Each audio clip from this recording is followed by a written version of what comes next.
Mr. President, later today we will be voting on legislation I introduced with 20 of our colleagues, Senate Joint Resolution 23. This resolution rescinds the Biden administration's 2022 rule that rolled back a common sense and necessary definition of habitat under the Endangered Species Act from the previous administration. When Congress passed the Endangered Species Act, it granted the Secretaries of Interior and Commerce, through the Fish and Wildlife Service and the National Marine Fisheries Services, respectively, the authority to designate areas as critical habitat. Section 7 of the Act prohibits the destruction or adverse modification of these critical habitat designations.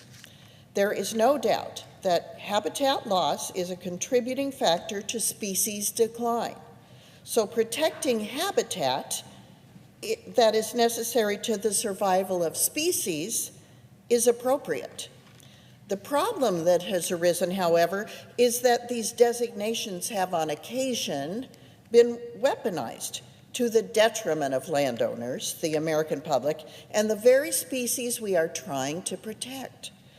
2/3 of all endangered species are located on private lands. For these species to be recovered, private landowners must be part of the solution and not treated as the enemy. Unfortunately, through aggressive critical habitat designations, as well-intentioned as they might be, private landowners are penalized and harmed instead of incentivized to help with species recovery. A recent study that examined more than 13,000 real estate transactions for land within or near critical habitat for 2 listed species in California found that a designation resulted in a large and statistically significant decrease in land value, specifically 48% for the red-legged frog and at least 78% for the bay checker spot butterfly. This is true across the country. Let me tell you a story from Louisiana. In 2001, the Fish and Wildlife Service listed the dusky gopher frog as an endangered species. After litigation by the Center for Biological Diversity, in 2010, the service proposed to designate critical habitat for the species and included 1,544 acres on a Louisiana site owned by Weyerhaeuser Company and a group of family landowners. The service included the site even though the frog was last seen there in 1965. Additionally, the site would require substantial modification to support a sustainable population. According to the service's own report, designation of the site could cost the landowners nearly $34 million in lost development value. Weyerhaeuser sued Fish and Wildlife Service over the designation, arguing, among other things, that the site could not be critical habitat because the frog, which did not exist at the site, could not survive there without the site being transformed from a closed canopy timber plantation to an open canopy longleaf pine forest. In other words, their land could not be critical habitat for the frog because it was not habitat at all. In a unanimous 8-0 decision in 2018, the Supreme Court agreed.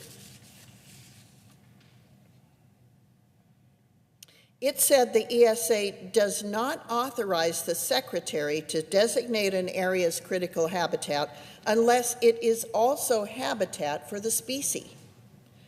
Now, the problem is that the term habitat itself is not defined within the Endangered Species Act. Prompted by that unanimous Weyerhaeuser Supreme Court case, the U.S. Fish and Wildlife Service finalized a rule in 2020 that defined the term habitat for the purposes of designating critical habitat under the ESA. The definition is simple. Habitat is an area that, quote, currently or periodically contains the resources and conditions necessary to support one or more life process of a species. Seems pretty reasonable. In 2020, the Biden administration caved to radical groups that wanted to return to free-for-all designations and finalized a rule to rescind this very reasonable common sense definition. So we're now operating under an ad hoc system that creates decreased property values and predatory legal challenges for American families and businesses. In fact, it incentivizes landowners to make sure their land could never be habitat for threatened or endangered species. With the Trump-era rule rescinded, there is no regulation to bind federal agencies in determining habitat of an endangered species from which critical habitat can be designated. Without certainty of what habitat actually means, development of any type can be blocked, including necessary infrastructure projects that the majority of this body recently spent hundreds of billions of taxpayer dollars to support. It is for this reason that a huge group of outside groups endorsed this resolution, including the American Road and Transportation Builders Association, the American Farm Bureau, the National Water Resources Association, the National Association of Counties, the Public Lands Council, the National Association of Home Builders, and many others. In closing, the only way to recover endangered species is to enlist the help of private landowners in our efforts. Overly broad critical habitat designations do just the opposite. My friends across the aisle have argued these designations are necessary for species recovery. The facts simply don't back this up. Among the 60 species delisted from the ESA because of recovery as of July 2020, 51 of them never even had critical habitat designations. By lowering private landowner opposition to conservation efforts, which will happen if we pass this rule, our nation can help recover threatened and endangered species while simultaneously supporting our private landowners and public land users in their worthy goals of providing food, energy, jobs, and homes necessary for the survival of our own species. I urge my colleagues to vote yes in support of this resolution. And Mr. President, I yield back.